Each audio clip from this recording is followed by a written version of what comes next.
heard a lot of Australian stuff that my parents listened to. Yeah. Kind of, I guess, Oz rock, I suppose, and artists like Crowded House and Paul Kelly. And then as a teenager, moved into the whole indie rock, Brit rock thing. Yeah. And loved a lot of British bands and Triple J bands. Yeah. And then I kind of discovered like Riot Girls, so bands like Bikini Kill, Sleater Kinney. And then there was kind of, when we moved to, so Jenny and I met when we moved to college in Melbourne. Yeah. And we started going and seeing local bands, and that really just opened up, well, our brains, really. Together. Yeah. So we, bands that we loved, like Terrible Truths, and then heaps of like garage bands like UV Race.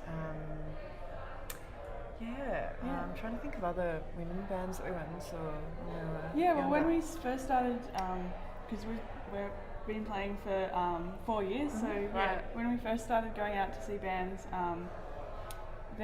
we didn't see as many women, so we saw Terrible Truths a lot, and we really liked them, and they were really inspiring. Yeah. And the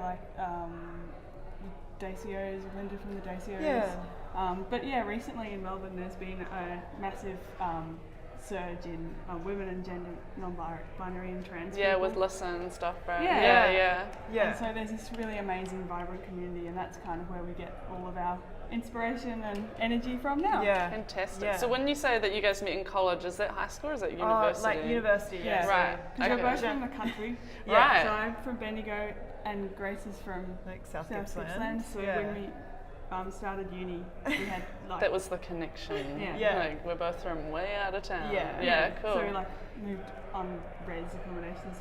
Yeah. And then moved into a share house with our friend Maya from Habits. And we all just little 19-year-olds going and drinking $2 pots and seeing bands every night of the week. Wicked. Yeah. So what got you guys individually into music? Like, did you pick up instruments from quite a young age, or? Well, I actually played folk music before. Wow, okay. My influences are a bit different because I spent, until I was 19, I was playing in like a Celtic folk band. Wow. And was really into folk music. And they were really good. And then I just met Grace and I liked Grace. So and she brought you over to the dark side. And I was kind of like, I went to gigs initially and I'm like, why does everyone sing out of tune? And why don't they tune their guitars? And then, but eventually now I love it. Now I love out of tune guitars. Totally. How about you, Grace? Like, what got you into music? Like, actually wanting to perform and? Just my my just forever unsatisfied ego, really. Yeah. No, not really. Well, no, actually, yes.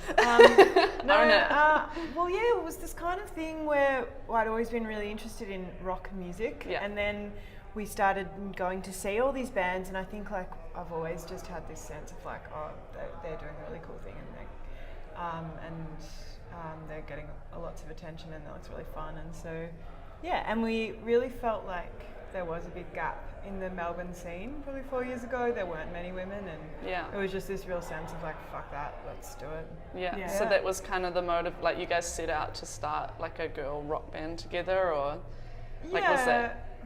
Kind of. And sorry, I realised everything I said just revealed what a massive narcissist I am. I try and keep that under the surface most of the time. No. This is a safe space to be a narcissist. Yeah, I think it was more just like we want to start a band and we want to do what all of these other guys are doing. Yeah, I think we looked at them and we went, we can do that. Yeah. And so, Better. And we are better. Yeah. And there it is again. and so basically we started, and we were I certainly was just really desperate for approval from all of the people in that kind of scene. Yeah. And we'd play shows, and we've just gotten so much shit over the years. Like we're always on first. People would make disparaging remarks, and even like I think 2 years ago, I was playing things like I was playing through someone else's amplifier, and I was like, have you switched it on? And he said, yeah. And I leaned down, and he was like, this is the volume knob, and this is the gain knob. And I was like, I have this amplifier at home. I have the same amp. And he was like, and this is the tremolo, and this is where you put this. And I was just like, Did you even hear what I just Yeah. said? Like you are aware I'm like about to play in a band. Like I do actually do Yeah. the thing. Yeah, I get And that a bit too. when we did get recognition, a lot of the time it was kind of like this quirky, cute thing that they Yeah. were doing, and Bit condescending. Always Yeah. a novelty. And Yeah. so I think we've moved away in the past, particularly in the last 2 years, of seeking approval from that group and just going like, actually, we don't need you. Yeah. And I guess we're really lucky. We've been part of a big community, and a lot of our friends have started bands in the last 2 years. And we've reached out, and yeah, there are organisations like Listen and other kind of networks and like venues like the Tote that put on really great stuff. And yeah. That's And- fantastic. yeah. And I'll say at this point also that when we started, we were all women, but Mo, our drummer, is non-binary, so we're not a girl band. We're not a girl Yeah, band. yeah, And we've- sorry. yeah, no. No, that's okay. Yeah, everyone. Yeah. And there is, so we saw, there is such a vibrant trans and gender non-conforming community in Melbourne. And they're really, as Chloe Turner from Listen said yesterday, Yeah. they're really making the most innovative music at the moment. And yeah, there are artists like Simona Castrom, who's at Big Sound, Habits, and it's just really cool seeing Chelsea that Bleach. just Chelsea Chelsea Bleach, Bleach. yeah, just seeing it absolutely explode, and they're starting to get some of the recognition. they Yeah, well, deserve. brilliant that they're showcasing here as well. Yeah. And Yeah. It's great. It's like we kind of do a similar little festival like this in New Zealand. Oh, careful. In New Zealand, it happens like it was just at the weekend. So like our version of it, they fly some of the panelists and stuff from here over there.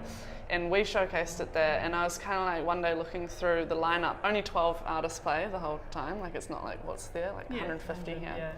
But I was looking through all of them, and I realised that like 50% of them had like women in them, which was really cool, because I feel like we're at this kind of critical period at the moment where we are actually starting to be listened to, and people are starting to kind of, the conversation is not as scary to people anymore, and there's been a lot of development, and Melbourne's like a hub for that. It's like culturally like very accepting and open, and so it's probably quite awesome that you guys are based there, and it's kind of a good launch it's great. pad. We love it, and we feel like it has, in the past year, just in terms of something tangible, like often at kind of the bigger, I guess, underground venues like the Tote and Old Bar and that kind of thing, they won't, or they don't like putting on lineups that are all men. Yeah. So they will often book a band that has at least one woman or GNC person in there. Yeah. But it's at this stage where they'll book that band, but they'll put them on first still. Yeah. So there Like is, it's a step. yeah, but- it's a step, yeah. and I'm really interested